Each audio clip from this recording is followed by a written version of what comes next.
नमस्कार. आजचा हा व्हिडिओ 12वीच्या विद्यार्थ्यांपेक्षा त्यांच्या आई वडिलांसाठी खूप महत्त्वाचा आहे. तरी सर्व विद्यार्थ्यांनी आपला आजचा हा व्हिडिओ आपल्या आई वडिलांना नक्की दाखवा ही विनंती. तर आज 12वीचा रिझल्ट.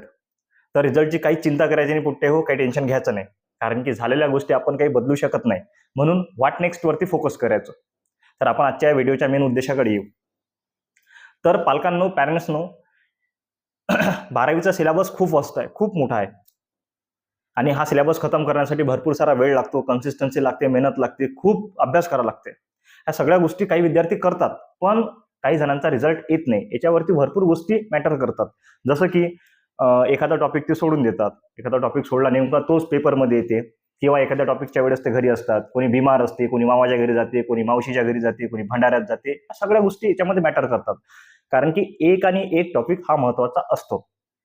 एवढं करूनही समजा काही काही जणांचा रिझल्ट येत नाही, त्याच्यावरती भरपूर साऱ्या गोष्टी मी सध्या सांगितलं की ते त्याच्यावरती अफेक्ट करतात.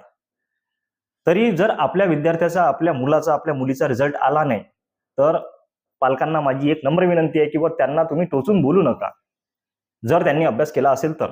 आपल्याला माहित आहे की आपलाच गंगाधर शक्तिमान असते. प्रत्येक आई वडिलांना माहिती आहे की आपलं पोरगं, आपलं पोरगी अभ्यास करून राहिलं की नाही, हे सगळ्यांना माहित असते.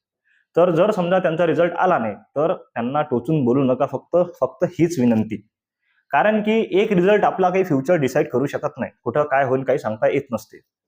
म्हणून की जर रिझल्ट नाही आला तर त्यांना समजून घ्या, त्यांना साथ द्या, ही माझी विनंती आहे.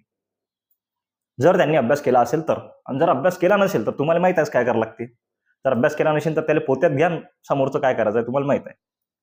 तर आणि विद्यार्थ्यांसाठी एक शेवटची गोष्ट, रिझल्ट लागल्यानंतर बिलकुल टेन्शन घ्यायचं नाही, बिलकुल चिंता करायची नाही. आपला रिझल्ट पाहून घ्यायचा, आपला मोबाईल बंद करून ठेवायचा, टाईट झोपून राहायचं 2-3 घंटे, है ना. लोकांना सवय असते फोन करून विचारायची, अरे बाबा काय झालं, किती मार्क पडले, असं झालं तसं झालं. तर या फंदागात पडू नका, टेन्शन घेऊ नका.